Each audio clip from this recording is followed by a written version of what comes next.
लखनऊ की बख्शी का तालाब इलाके में ग्लूकोज फैक्ट्री ने अब प्रदूषण फैलाने का नया तरीका अपनाया है। पहले जहरीला केमिकल युक्त पानी नालों और तालाबों में बहाया जाता था, लेकिन अब वो पानी टैंकरों के जरिए सीधे खेतों में डाला जा रहा है। आरआरडीबी की रिपोर्टिंग के बाद भले ही विभाग हरकत में आया हो, लेकिन फैक्ट्री संचालक की दबंगई अब भी कायम है।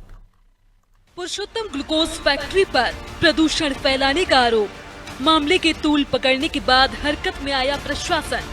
अनादि टीवी ने प्रमुखता से दिखाई थी खबर। ग्रामीणों ने लगातार फैक्ट्री की शिकायत की थी। फैक्ट्री ने नोटिस का जवाब तक नहीं दिया। प्रदूषण नियंत्रण विभाग ने सौंपी जांच रिपोर्ट। 15,000 रुपए प्रतिदिन जुर्माना लगाने की सिफारिश की। रिपोर्ट में फैक्ट्री को बताया गया प्रदूषण का जिम्मेदार। अब टैंकरों से खेतों में डाला जा रहा जहरीला पानी। प्रशासन की अगली कार्रवाई पर टिकी है निगाहें।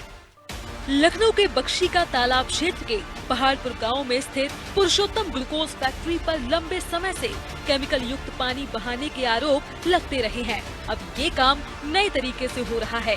फैक्ट्री संचालक टैंकरों के जरिए जहरीला अपशिष्ट जल सीधे खेतों में फेंक रहे हैं। इससे न सिर्फ पर्यावरण प्रदूषित हो रहा है, बल्कि फसलें भी नष्ट हो रही हैं और ग्रामीणों की सेहत पर भी सीधा असर पड़ रहा है।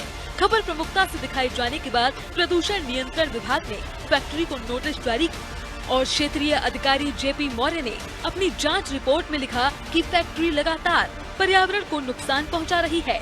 रिपोर्ट में रोजाना 15,000 रुपए का जुर्माना लगाने की सिफारिश की गई, लेकिन फैक्ट्री न तो जवाब दे रही है और न ही प्रदूषण फैलाना बंद कर रही है। सबसे चौंकाने वाली बात ये है कि अब सीधे तालाब या नाले में नहीं, बल्कि खेतों में ये जहरीला पानी गिराया जा रहा है ताकि प्रशासन को भनक न लगे। लेकिन इसका असर अब गांव के हर हिस्से में दिखने लगा है।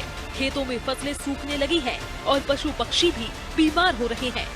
अब सबसे बड़ा सवाल ये है कि क्या केवल रिपोर्ट बनाना और जुर्माना लगाना ही पर्यावरण संरक्षण का हल है?